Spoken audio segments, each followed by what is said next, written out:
Aleluias! Glória a Deus, povo de Deus, que o Senhor Jesus venha abençoar a sua vida, venha abençoar a sua casa. Eu sou o obreiro Fábio e aqui estou com uma breve palavra para os nossos corações. Você que ainda não me segue, você que está assistindo essa mensagem pela primeira vez, queria pedir para você estar nos seguindo, compartilhe, para que você possa estar abençoando outras vidas e que assim como você vai ser abençoado com essa mensagem, você venha abençoar outras vidas semeando a palavra de Deus, porque tudo que nós fazemos aqui é para o reino, Amém, meus amados irmãos? E a palavra de hoje está em Josué, capítulo 1 e versículo 9. Não te mandei eu, esforça-te e tem bom ânimo, não pasme, nem te espantes, porque o Senhor teu Deus é contigo, por onde quer que andares. Assim diz a palavra de Deus. Aleluias! Josué aqui está diante de um dos maiores desafios do seu ministério. Aqui Josué está diante de um dos maiores desafios da sua vida, podemos se dizer assim.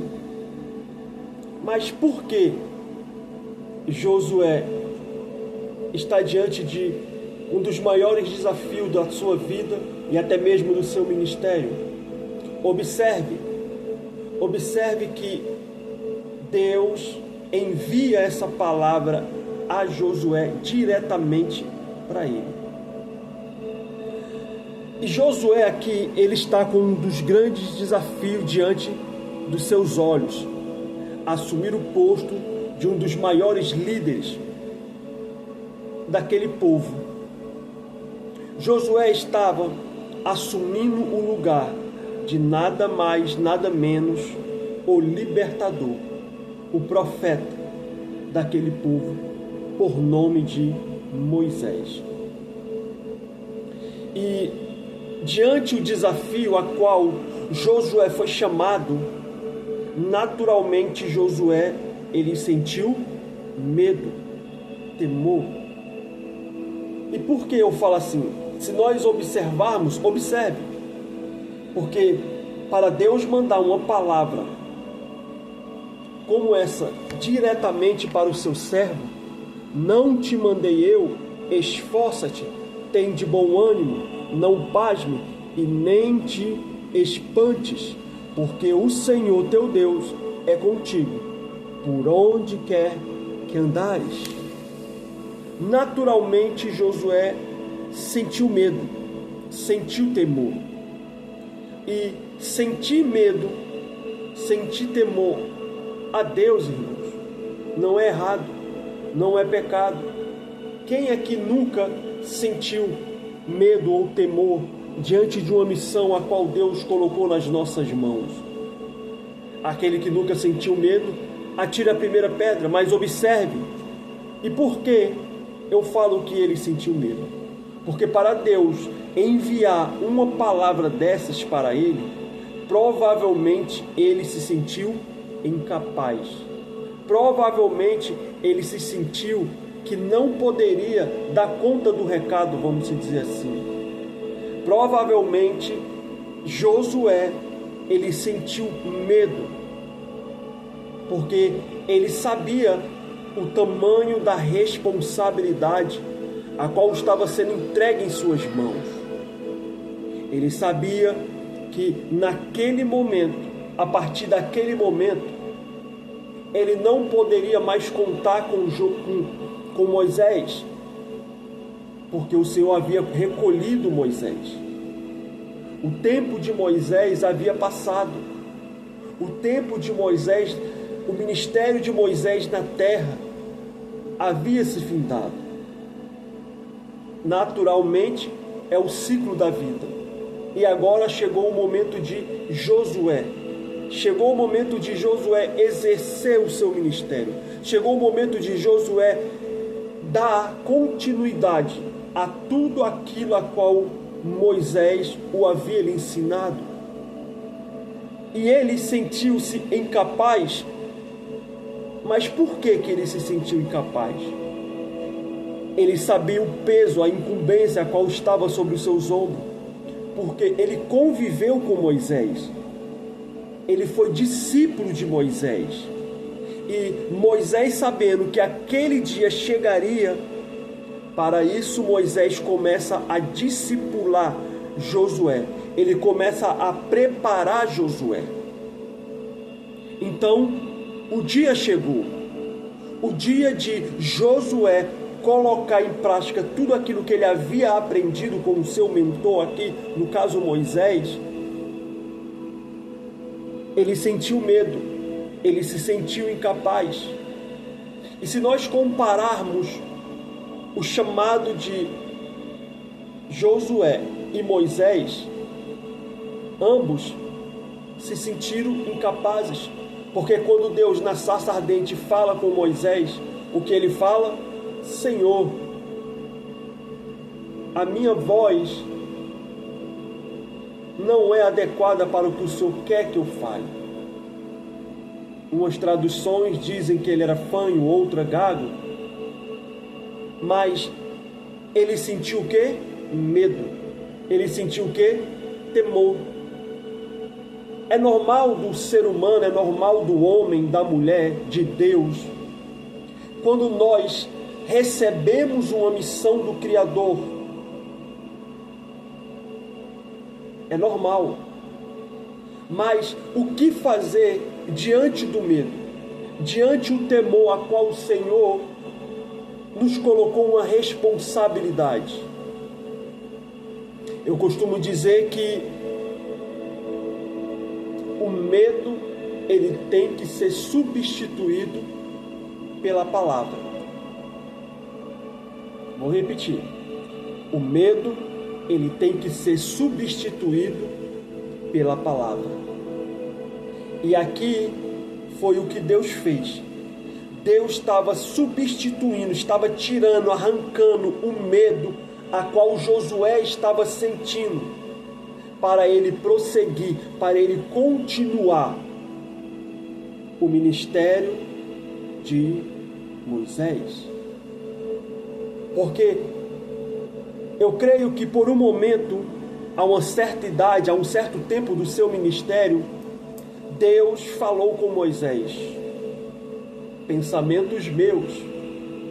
Olha, Moisés, chegou o momento de você treinar, capacitar um homem, porque chegará um tempo que eu irei te recolher.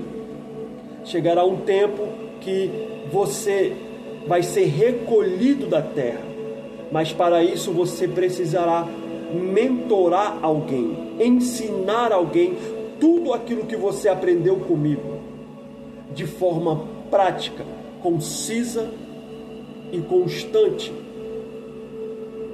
E assim Moisés fez.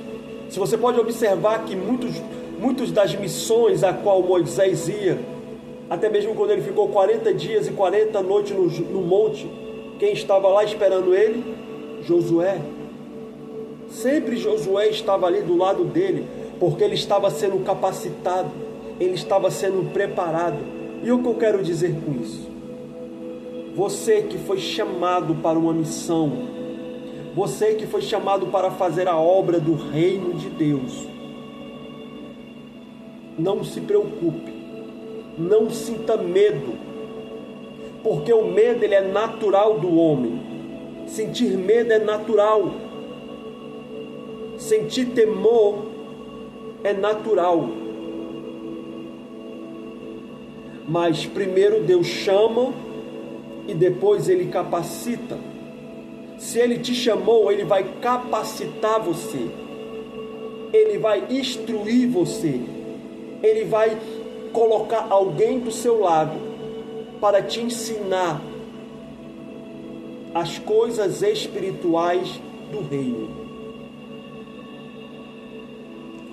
Mas aprenda uma coisa: hoje o seu medo está sendo substituído pela palavra do Senhor.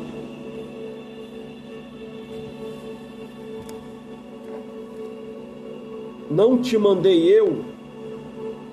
Esforça-te e tem de bom ânimo. Não pasme, nem te espantes, porque o Senhor teu Deus é contigo por onde quer que andares. Provavelmente você que está ouvindo essa mensagem estava se encontrando da mesma forma como Josué.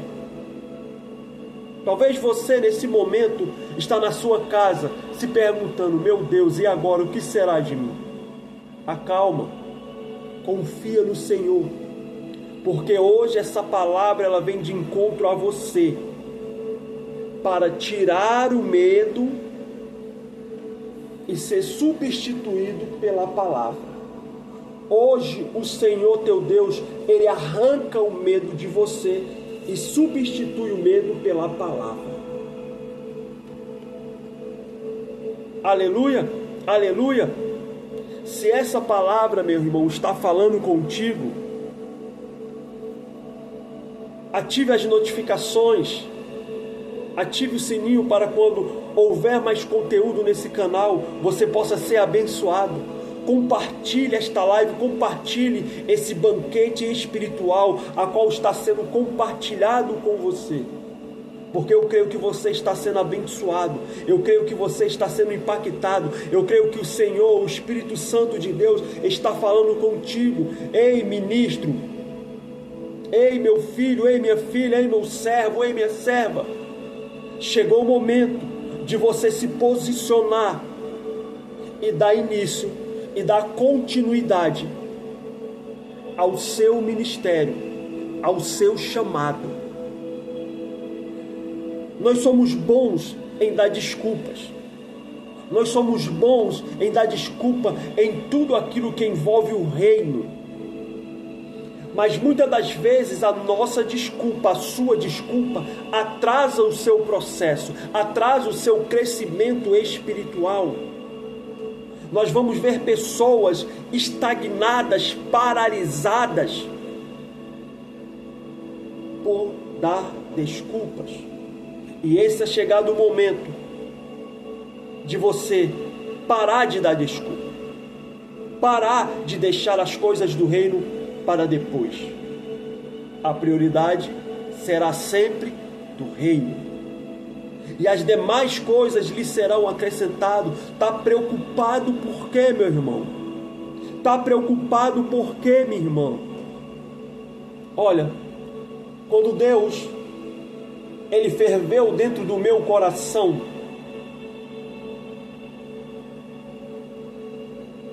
abrir esse canal e falar acerca dos seus sinais, prodígios e maravilhas, e principalmente da sua palavra, irmãos, eu senti o quê? Medo. Eu senti o quê? Temor. Porque diante dos desafios espirituais que são nos dados perante Deus, vamos sentir medo. Mas quando eu entendi, quando eu me posicionei no centro da vontade de Deus, eu tirei o medo e substituí ele pela palavra. E hoje eu estou aqui falando para você.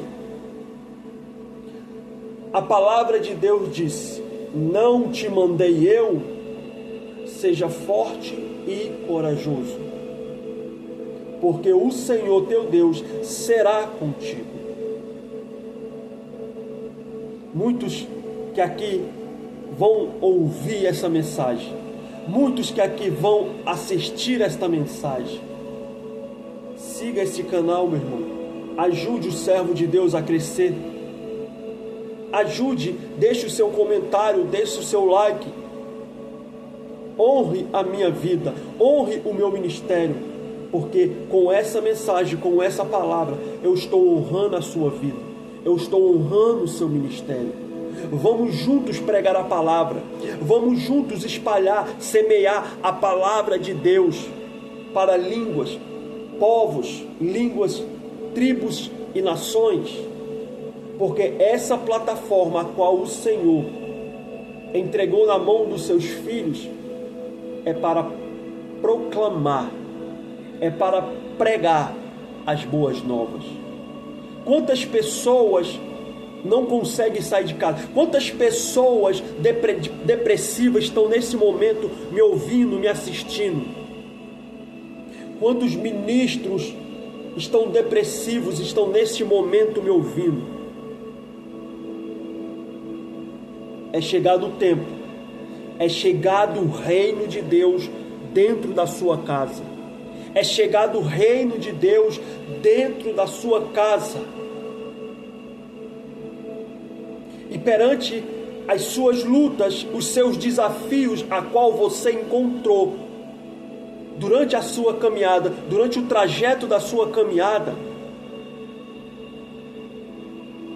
foi chegado-se o tempo de você levantar, limpar a poeira, não olhar para trás, deixar para trás tudo aquilo que te afastou do seu chamado, que te tirou da direção de Deus, que te tirou do centro da vontade de Deus, porque hoje o Senhor está falando contigo.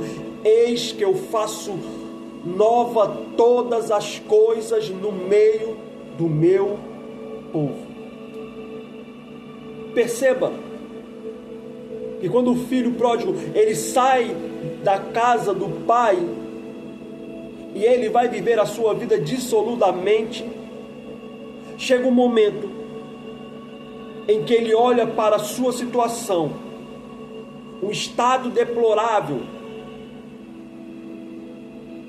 porque a palavra de Deus diz que ele comia a mesma comida que os porcos estavam comendo.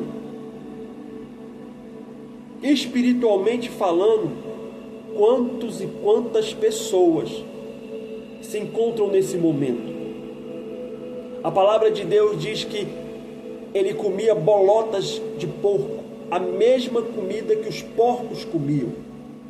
Mas por um momento ele lembrou, por um momento ele viu, ele olhou para um lado, ele olhou para o outro e disse: aonde está o meu pai? Na casa do meu pai tem pão, na casa do meu pai tem vestimentas para mim, na casa do meu pai tem honra, na casa do meu pai tem pão. Muitas das vezes você se encontra cansado, desanimado ou depressivo.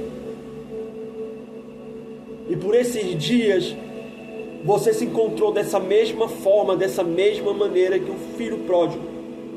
Só que a palavra de Deus diz que quando ele lembra, quando ele desperta daquela situação a qual ele se encontrava,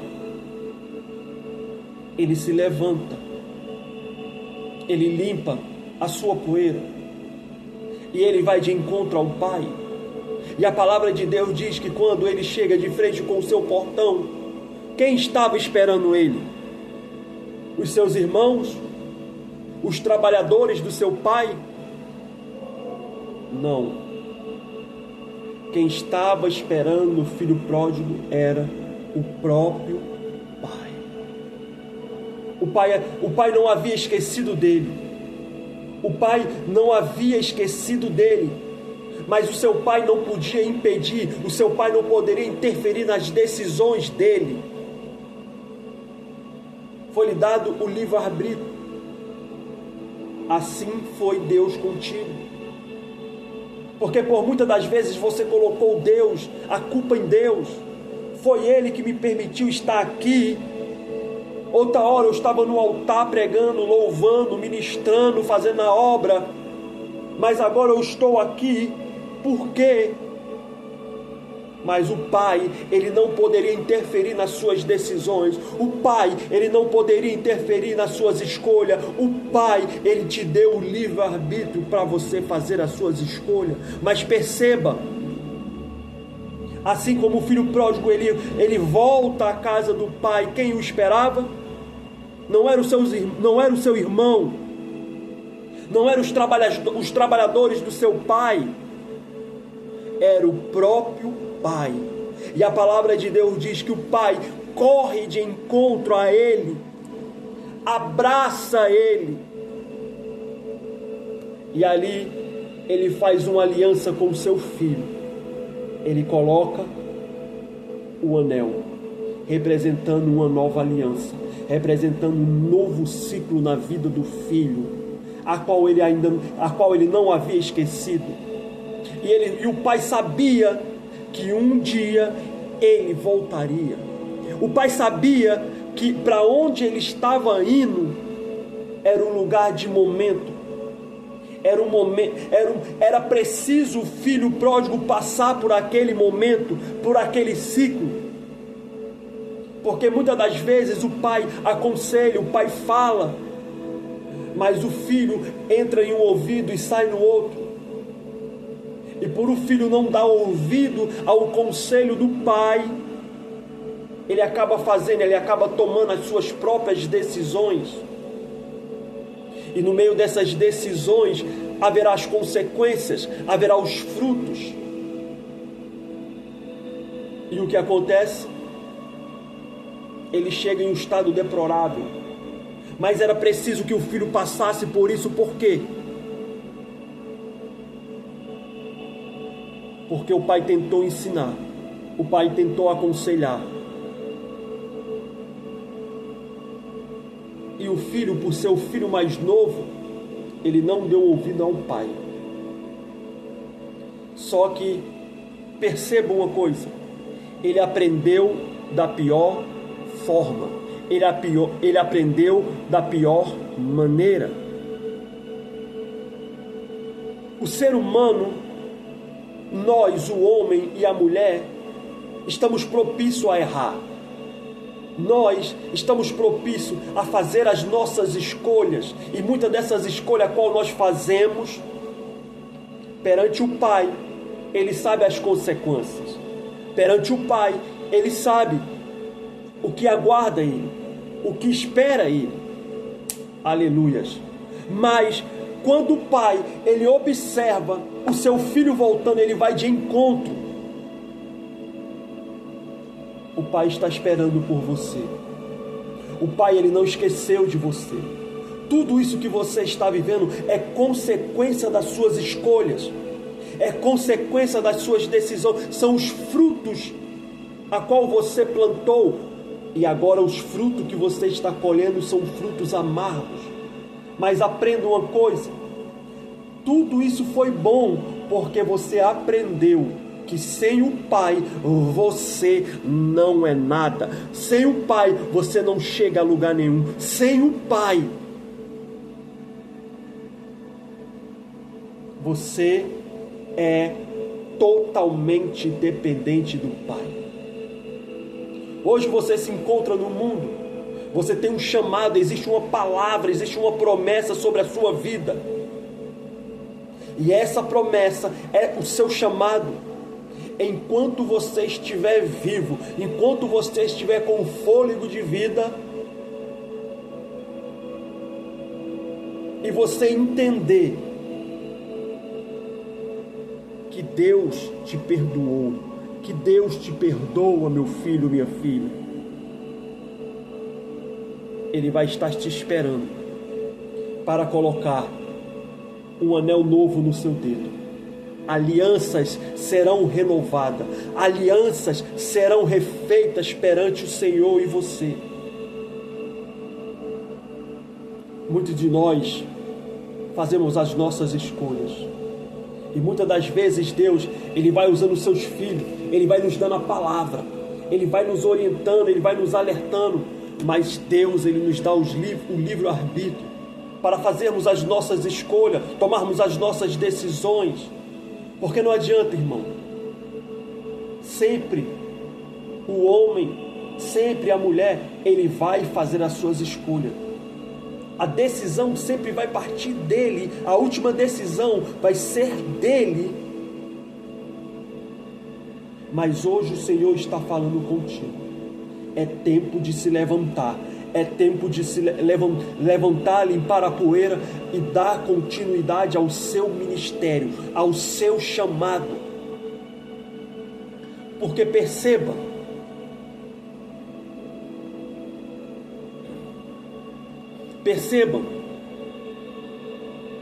que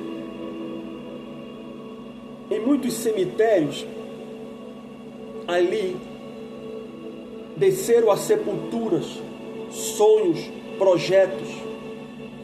E quantos homens e quantas mulheres de Deus desceram à sepultura sem cumprir o seu chamado, sem que a promessa se realizasse na vida dele. Mas por quê? Porque Deus, ele deu o livre-arbítrio para a humanidade. Deus permitiu que nós venhamos fazer as nossas escolhas. Mas perceba que aquelas pessoas que desceram à sepultura, que não cumpriram o seu chamado, que não fizeram aquilo que Deus havia ordenado para ele, hoje, eu tenho certeza que hoje, onde essas pessoas se encontram, elas se arrependem por não ter cumprido o chamado de Deus para as vossas vidas. E para a promessa de Deus se cumprir, precisamos fazer a nossa parte. Muitos pregam que a promessa de Deus se cumpre mediante a palavra de Deus. Sim. Mas o que eles não te contam é que para a promessa de Deus se cumprir em nossas vidas, é preciso fazermos a nossa parte. E fazermos a nossa parte é se posicionar, é colocar no centro da vontade de Deus. Porque eu tenho certeza que aquelas pessoas que desceram à sepultura, não viveram o seu chamado, não viveram o seu ministério, é porque elas não se posicionaram aonde Deus queria que elas se posicionaram. Elas preferiram as coisas do mundo. Elas preferiram sair da casa do Pai. Mas perceba, entenda, que o diabo, ele veio para matar, roubar e destruir. E quando nós saímos da presença de Deus, o diabo observa, o diabo planeja o momento certo de atacar aquele homem e aquela mulher. E muitos ministros, muitos homens e mulheres de Deus que não cumpriram o seu chamado, não cumpriram o seu ministério aqui na terra, desceram à sepultura pelas suas escolhas e a promessa não se cumpriu. Existe uma promessa sobre a sua vida, existe uma palavra sobre a sua vida, só que para ela se cumprir, é preciso você se colocar no centro da vontade de Deus. Josué sentiu medo, mas ao receber a palavra, ele recebeu força, ânimo, e ele foi renovado pela palavra. E hoje você está recebendo força, ânimo, e você está sendo renovado pela palavra, porque hoje a palavra está falando contigo. É tempo de voltar, porque enquanto há fôlego de vida, a promessa ela pode ser cumprida na sua vida. Enquanto há fôlego de vida, o seu ministério pode ser exercido ainda. Mas antes de Deus, Ele nos dá uma missão, primeiro Ele nos chama, depois Ele capacita. Ou seja, as guerras que você está enfrentando, é Deus capacitando você. Tudo isso que você está vivendo tem um lado ruim, que te afastou do Pai, te afastou da casa do Pai. te tirou do centro da vontade do Pai. Mas tudo isso que você está vivendo, Deus está usando como estratégia para te capacitar, para te treinar. Porque uma coisa que eu tenho aprendido com o meu pastor é: pregue o que você vive, viva o que você prega. As suas lutas, as suas adversidades, é Deus capacitando você, é Deus preparando você, porque quando você se posicionar no centro da vontade de Deus, Deus vai começar a te usar. E através da sua vida, através do seu ministério, através do seu testemunho, vidas serão impactadas, vidas conhecerão a Deus, vidas conhecerão a palavra do Eterno, do Santo, do Bendito, a qual chamou você, e hoje Ele está falando contigo. Levanta-te, vai à casa do oleiro, que lá, na casa do oleiro, eu vou refazer o meu vaso. Desça à casa do oleiro. O Senhor está falando contigo: desça à casa do oleiro. Desça à casa do oleiro. Deus só vai nos entregar algo, meu irmão, entenda, em nossas mãos, quando estivermos preparados para obedecer a sua palavra. Deus só vai nos entregar algo quando nós estivermos preparados, capacitados para nos entregar aquilo que Ele havia prometido. Mas mediante a sua obediência, e mediante a minha obediência, ao nos posicionarmos, ao nos colocarmos no centro da vontade de Deus, diante dos nossos olhos nós vamos ver o quão grande Deus foi misericordioso com você, meu irmão. Deus, Ele é misericordioso. Não adianta você guerrear sem a palavra. Não adianta você querer enfrentar as suas lutas, as suas guerras, os seus desafios sem a palavra. A palavra sempre tem que ir à frente. A palavra tem que estar na sua frente, porque a palavra, ela vai te conduzir, porque bússola para os nossos pés é a palavra. E hoje a palavra está te guiando. Hoje a palavra está te tirando do caminho a qual você se encontrava e está te trazendo para o centro da vontade de Deus. Que essa palavra, meu irmão, possa fortalecer você. Que essa palavra, ela possa renovar você. Que essa palavra, ela possa te dar ânimo. Que essa palavra, ela venha arrancar o medo do seu coração e venha colocar a palavra, porque hoje o medo está sendo substituído pela palavra. Que Deus, Ele possa abençoar a sua vida, e que o Senhor Jesus te capacite para você exercer o seu chamado e o seu ministério. Compartilhe esta live, siga este canal e abençoe o Filho de Deus. Abençoe outras pessoas. Honre a minha vida, honre o meu ministério. E não esqueça de ativar as notificações, ative o sininho, porque quando tiver conteúdo novo, você receberá. Amém? Que Deus possa abençoar a sua vida, em nome de Jesus.